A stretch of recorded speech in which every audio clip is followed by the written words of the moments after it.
안녕하세요. 시내가 책방입니다. 저는 책방지기 한 걸음씩입니다.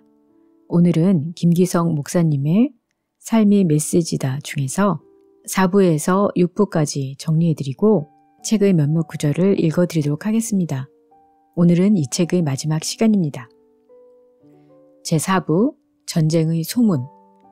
폭력이 일상화된 세상, 힘이 정의가 된 이 야만적인 세상에서 예술가 우리에게 기대하는 바는 무엇인가요? 새로운 인간의 출현입니다. 정신적 의미의 호모 에렉투스. 눈에 보이는 것에 집착하고 작은 성취에 기뻐하고 작은 상실에 상심하는 허약한 정신이 아니라 하늘의 뿌리를 내려 어떠한 세파에도 흔들리지 않는 자유인이 되라는 것입니다. 세상의 어떤 힘에 짓눌려도 짜부러지지 않는 정신의 힘을 가진 사람, 소멸에 대한 두려움을 여윈 사람이라야 사랑을 무기로 싸울 수 있는 힘이 필요합니다. 내면의 영적인 명랑함과 가벼움을 가진 사람, 철저한 낙관주의자라야 쇠항아리 같은 힘의 질서를 뛰어넘을 수 있습니다. 낙관의 근거는 우리가 아닙니다. 자기를 믿는 사람은 실망하기 마련이지만 자유의 길로 역사의 수레를 밀어 올리시는 하나님, 결코 지칠 줄 모르는 하나님을 믿는 사람은 실망하지 않습니다. 오해하지 말아야 합니다. 예수는 우리에게 노예적인 굴종을 요구하시는 것이 아닙니다. 명백한 불의와 폭력을 보이면서도 약하기 때문에 저항하지 못하는 것은 어떤 의미에서는 죄입니다. 이런 침묵은 죄에 대한 묵인이며 웃음 띤 얼굴로 그들을 바라보는 것은 구차한 생존을 위한 굴종입니다. 폭력은 무엇인가요? 나의 의지나 생각을 물리적, 정신적 강제를 통해 다른 이에게 주입하거나 관철시키는 것이 아닌가요? 폭력은 힘에 기대고 있습니다. 세상 사람들은 이 질서를 당연시합니다. 하지만 예수는 이런 질서를 전복시키십니다. 힘 있는 사람은 그 힘으로 다른 이를 섬기라고, 힘 대신 사랑을 우리 삶의 근본 원리로 삼으라고 말씀하십니다. 평화의 연습을 위해 첫째, 음습한 욕망이나 부정적인 생각까지도 하나님의 은총 아래 내놓아야 합니다.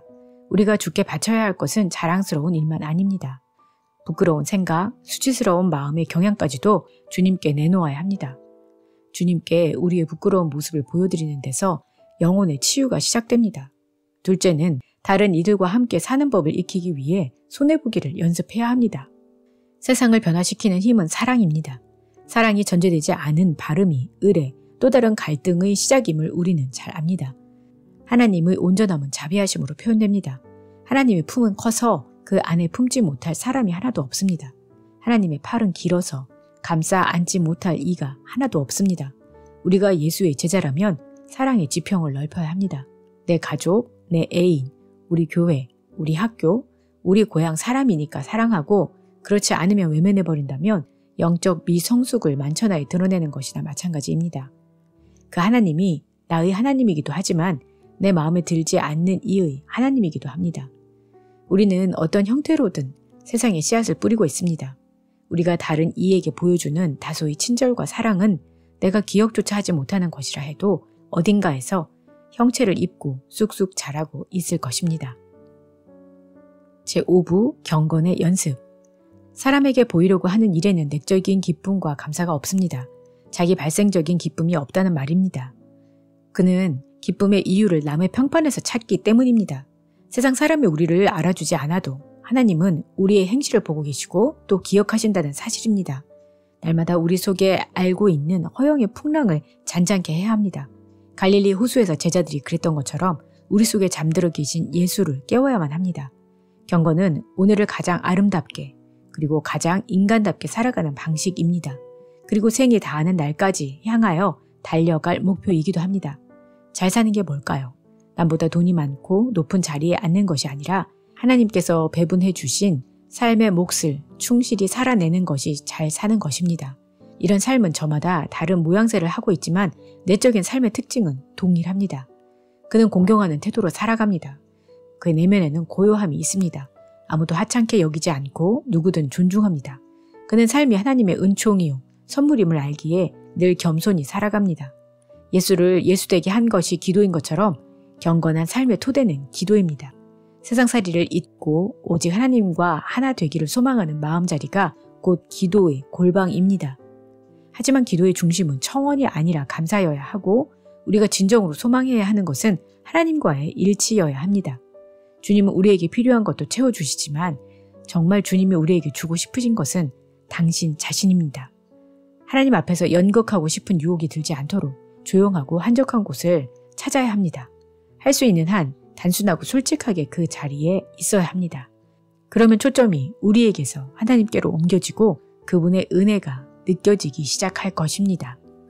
야베스처럼 숙명의 너울을 벗고 새 나라를 이루게 하겠다는 하나님의 언약을 이뤄내기 위해 포기할 줄 모르는 믿음과 열성을 가진 기도를 하며 아굴과 같이 허위와 거짓말을 멀리하게, 또한 풍요의 유혹도 알고 자신의 한계를 인정하는 기도를 하고 주님의 기도를 드림으로 하나님의 뜻에 대한 온전한 아멘이 되도록 기도해야 합니다. 역사 속의 교회는 우루투성이지만 그래도 하나님은 그 교회를 통해 일해 오셨습니다. 교회는 힘과 풍요를 누리기 위해 수단 방법을 가리지 않는 세상 질서와는 다른 질서에 속해 있습니다. 지배의 자리 외에 섬김과 돌봄을, 풍요의 자리에 나눔과 절제를 세우는 것이 교회의 교회됨입니다. 하지만 진정한 교회는 언제나 세속의 바다에 떠있는 외로운 섬과 같습니다. 우리는 다시금 보물을 하늘에 쌓으라는 요청 앞에 서 있습니다. 어떻게 해야 할까요? 정말로 필요한 사람들에게 주는 수밖에 없습니다. 하나님은 커다란 교회를 보고 영광을 받으시는 것이 아니라 교회 주변에 굶주리는 사람이 하나도 없을 때 영광을 받으십니다. 주님은 배고픈 사람, 목마른 사람, 나그네로 떠돌고 있는 사람, 헐벗은 사람, 병든 사람, 옥에 갇힌 사람의 모습으로 우리에게 다가오십니다. 그 연약한 사람들을 사랑과 정성으로 보듬어 안는 것이야말로 교회의 존재 이유인 까닭이 여기에 있습니다.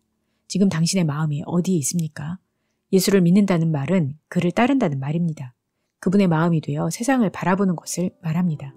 세상의 지배 질서는 우리에게 더 편리하게 사는 것이 행복이라고 말합니다. 하지만 우리는 덜 갖고 좀 더 불편하게 사는 것을 행복으로 삼아야겠습니다. 우리의 보물이 있는 곳에 우리 마음이 있습니다. 사람이 사람답게 살려면 제대로 볼 줄 알아야 합니다. 외부를 살피는 육신의 두 눈 말고 보이지 않는 것을 살피는 제3의 눈을 얻어야 합니다. 그 눈은 믿음의 눈입니다. 이웃을 그리고 피조 세계를 욕망의 대상이 아니라 사랑의 대상으로 바라볼 때 우리는 눈빛이 맑은 사람, 예수를 닮은 참 사람일 수 있습니다. 제6부 세상살이. 오늘 우리의 삶에서 멸망을 가증한 것은 무엇이고 서지 못할 곳은 또 어디인가요? 돈입니다. 돈은 권력이지만 아주 저급한 권력입니다. 돈이 주는 자유는 참 자유가 아니라 유사 자유일 뿐입니다. 문제는 유사 자유는 자유가 아니라는 데 있습니다. 오히려 속박입니다. 뭔가를 소유하는 순간부터 우리는 그것의 노예로 전락하기 일쑤입니다. 세상에는 자발적으로 가난을 택한 사람들이 있는데 주류 사회의 논리로 보면 패배자들처럼 보이나 그들은 길을 만드는 사람들이고 사람이 떡으로만 사는 것이 아님을 몸으로 보여주는 사람들입니다. 이 시대의 많은 젊은이들이 병든 사회를 비판적으로 바라보면서 대안을 모색하려는 열정보다는 병든 사회에 길들여지기를 택합니다. 여기서 이 시대의 위기를 봅니다. 물질에 집착하다 보면 근본을 잃게 마련입니다. 우리들 자신이 삶을 복잡하게 만들었습니다. 행복하기를 원한다면 삶의 격가지들을 툭툭 쳐내야 합니다. 우리는 꼭 있어야 할 것이 아니라 없어도 좋을 것을 끌어안고 있습니다. 영성이란 자기를 텅 비워 영에 가깝게 다가가는 사람일수록 영성이 깊어지는 겁니다. 날마다 자기 속을 깊이 들여다보면서 버려야 할 것은 버릴 줄 아는 사람이 곧 영성가입니다. 남에 대한 원망, 과다한 욕망, 시세움, 집착, 영성가는 그런 것들로부터 괴롭힘을 당하지 않는 사람을 말하는 것입니다. 돌아서서 삶의 순서를 바꿔야 합니다. 먼저 구해야 할 것을 먼저 구하십시오. 이것이 참 생명의 길입니다. 이것이 잃어버렸던 삶의 중심을 찾는 길입니다. 삶을 단순하게 만드는 비결입니다. 그런데 우리는 왜 그렇게도 열심히 걱정하는 것일까요? 정답의 근사치는 우리가 걱정하는 존재가 되었다는 사실일 것입니다. 우리의 마음은 이리저리 찢겨 있습니다. 여백이 없습니다. 자기 삶의 근거를 바깥에서 찾기 때문입니다. 그렇기에 외부의 반응에 민감합니다. 하지만 마음이 하나로 통합된 이들은 웬만한 충격에도 흔들리지 않습니다. 그들은 자기의 삶의 근거를 안에서 찾습니다. 주님을 믿었다는 말의 문자적인 뜻은 하나님 안에 자기를 단단히 맸다는 뜻이라고 합니다. 하나님의 마음에 자기를 붙들어 매고 살아가는 사람은 걱정과 근심의 파도에 떠밀리지 않는다고 합니다. 그렇기에 지금 여기의 삶에 정성을 다합니다. 정성은 시간을 영원에 비끌어매는 도구입니다.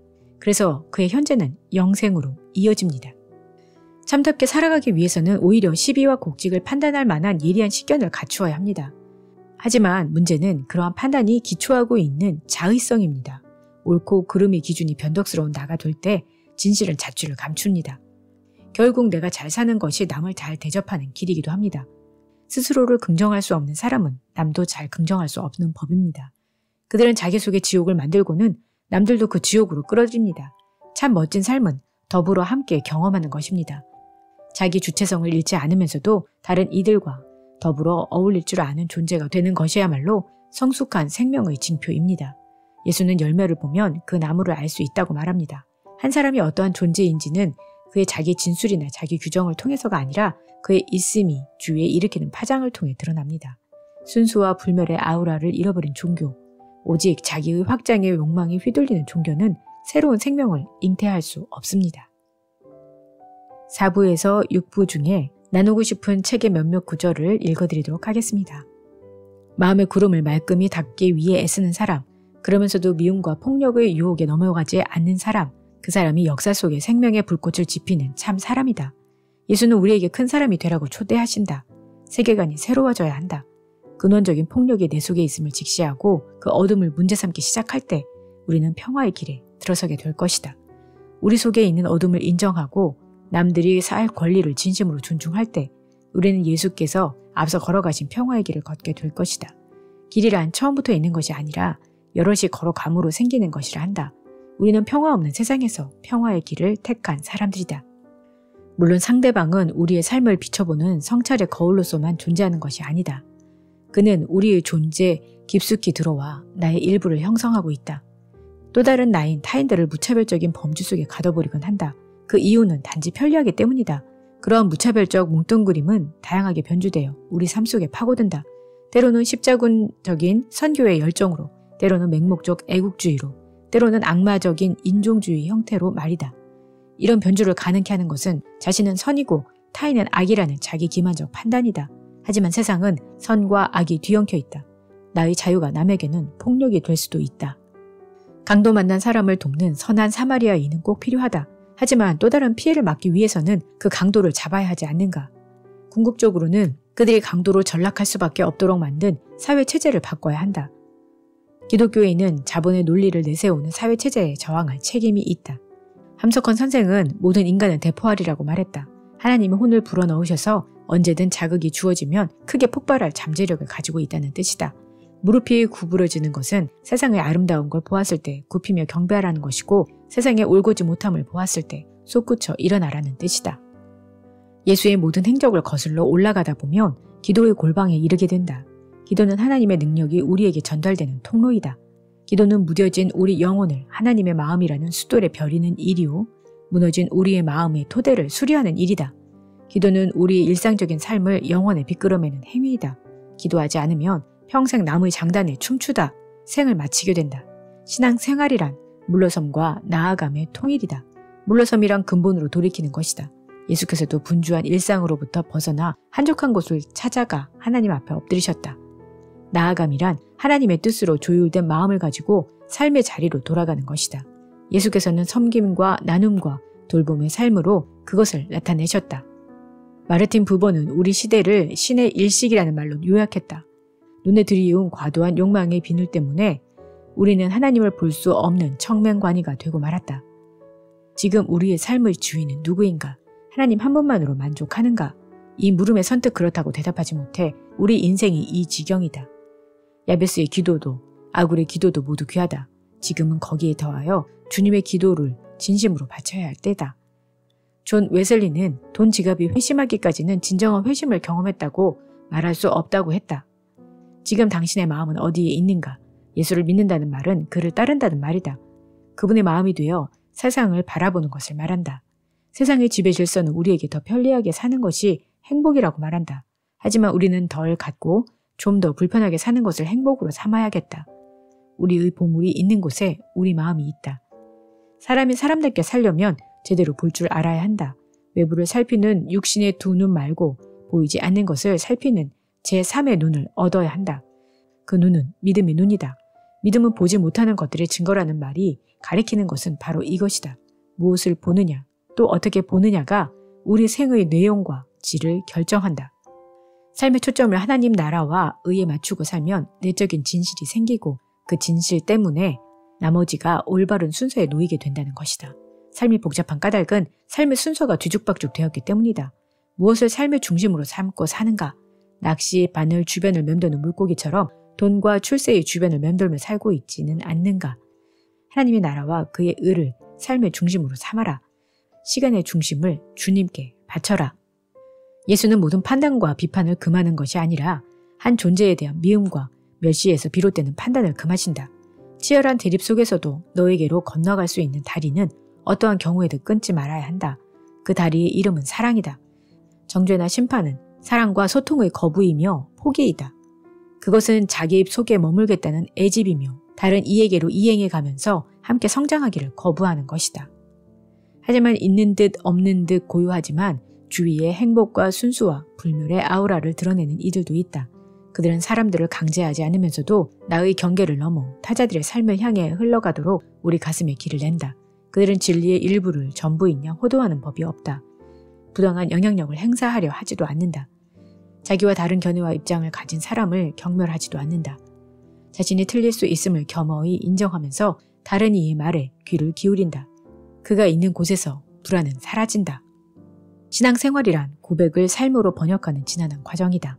고백은 활동 속에서만 진실성이 드러난다. 다시 출발선에 설 일이다. 인간성이 무너져 내린 폐허 위에 서서 손으로 발로 그 잔해를 걷어내고 그 위에 새로운 집을 지어야 한다.